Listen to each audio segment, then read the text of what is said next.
പാലക്കാട് നഗരം ഭിന്നശേഷി സൗഹൃദമാക്കുന്നതിനുള്ള പരിശ്രമങ്ങൾ നടത്തുമെന്ന് നിയുക്ത MLA രാഹുൽ മാങ്കൂട്ടത്തിൽ. ഭിന്നശേഷി ദിനത്തിൽ അവകാശങ്ങൾക്കായി ഭിന്നശേഷിക്കാർ നിരത്തിലിറങ്ങേണ്ടി വന്നത് അധികാരികൾ കാണണമെന്നും രാഹുൽ മാങ്കൂട്ടത്തിൽ പറഞ്ഞു. വിവിധ ആവശ്യങ്ങളുന്നയിച്ച് ഡിഫറന്റ്ലി ഏബിൾഡ് എംപ്ലോയീസ് അസോസിയേഷൻ കളക്ടറേറ്റിന് മുന്നിൽ നടത്തിയ ഉപവാസ സമരം ഉദ്ഘാടനം ചെയ്ത് സംസാരിക്കുകയായിരുന്നു രാഹുൽ. പദപ്രയോഗങ്ങളിൽ മാന്യതയും പുരോഗമനവും ഉണ്ടായിട്ടുണ്ടെങ്കിലും ആവശ്യങ്ങൾ നടപ്പിലാവാത്തത് അംഗീകരിക്കാവുന്നതല്ല. ഭിന്നശേഷിക്കാർ ഉയർത്തുന്ന ആവശ്യങ്ങൾ സമൂഹമാകെ ആവശ്യപ്പെടുന്നതാണ്. ന്യൂമർലി തസ്തികയിൽ ജോലി ചെയ്യുന്ന ഭിന്നശേഷിക്കാർക്ക് ലഭിക്കേണ്ട ആനുകൂല്യങ്ങൾ നഷ്ടപ്പെടുന്ന സ്ഥിതി ഉണ്ടാവരുത്. ഭിന്നശേഷിക്കാരുടെ ആവശ്യങ്ങൾക്കായി സഭയ്ക്കകത്തും പുറത്തും പ്രവർത്തിക്കുമെന്നും രാഹുൽ പറഞ്ഞു.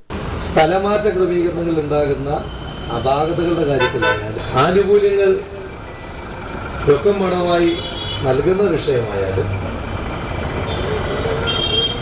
ആനുകൂല്യങ്ങൾ നിരന്തരമായി കുടിശ്ശിക വരുത്തുന്ന വിഷയമായാലും ലീവ് സറണ്ടറുമായി ബന്ധപ്പെട്ട ധന ഡിപ്പോസിറ്റിങ്ങിൻ്റെ കാലതാമസമായാലും ശരി തന്നെ ഇതൊന്നും ഭിന്നശേഷിക്കാരുടെ മാത്രം പ്രശ്നമല്ല, ഇതെല്ലാ ആളുകളുടെയും പ്രശ്നമാണ്.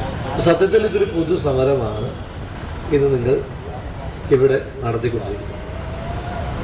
ആദ്യമേ തന്നെ കുറ്റബോധത്തോടെയാണെങ്കിലും ഇത് ചെയ്യുന്നതിനകത്ത് ഉള്ള വീഴ്ച ഞാൻ ആരെങ്കിലും വഴിചാരാൻ ആഗ്രഹിക്കുന്നു. ഞാൻ അടക്കമുള്ള ആളുകളുടെ പൊതുപ്രവർത്തകരുടെ വീഴ്ചയായി കുറ്റബോധത്തോടുകൂടി അത് സമ്മതിച്ചിട്ടാണെങ്കിലും ഈ വിഷയങ്ങൾക്കകത്ത് കൊണ്ടുള്ള സമരങ്ങൾക്കകത്തുള്ള ആവശ്യങ്ങളുള്ള ഐക്യദാർഢ്യം ഈ അവസരത്തിൽ പ്രഖ്യാപിക്കുവാൻ ഞാൻ ആഗ്രഹിക്കുന്നു.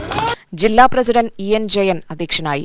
സെക്രട്ടറി M ശിവദാസൻ, സംസ്ഥാന പ്രസിഡന്റ് വർഗീസ് തെക്കേത്തല, വിവിധ സംഘടനാ നേതാക്കളായ N Joy, PD Anilkumar, TK Biju, Murali കേനാത്ത്, പ്രിയ രാമകൃഷ്ണൻ, മധുകുമാർ, U ഷാജി, ബെന്നി വർഗീസ്, PS കലാധരൻ എന്നിവർ സംസാരിച്ചു.